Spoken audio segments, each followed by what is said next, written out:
The political crisis has continued unabated in his absence, with thousands on the streets of the capital, Kiev.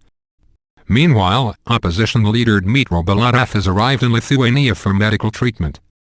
Mr. Balatev appeared on TV last week saying he had been abducted and tortured.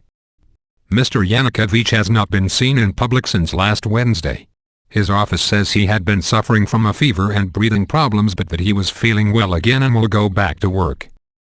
Opposition leaders had previously expressed skepticism about his illness. On Sunday they again called on him to stand down while speaking to crowds of protesters in Kiev's Maidan Square. The BBC's Duncan Crawford reports from the capital. Thousands are currently in the square, which has become a focal point for the opposition. Mr. Yanukovych has offered a number of concessions and his cabinet quit their jobs. But the demonstrators, many of whom want to see closer ties with the EU rather than Russia, have not been placated. Rallying point. Mr. Balatev arrived in Vilnius in the early hours of Monday morning and was immediately taken to hospital, the Baltic News Service reports. Lithuania has promised to treat any protesters injured in the crisis. He went missing on 22 January and re-emerged 8 days later on the outskirts of Kiev. He appeared on TV with a gash on his face and part of his ear cut off. He said he had been held and beaten for 8 days.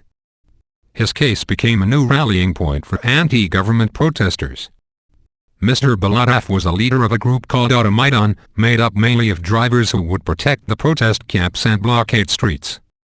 He told the media he had been crucified by his abductors, whom he could not identify other than to say they had Russian accents. Opposition politicians and Western diplomats expressed outrage at the incident. EU Foreign Policy Chief Catherine Ashton condemned the deliberate targeting of organizers and participants of peaceful protests. Officials had suggested Mr. Balatev's account of the abduction might have been fabricated.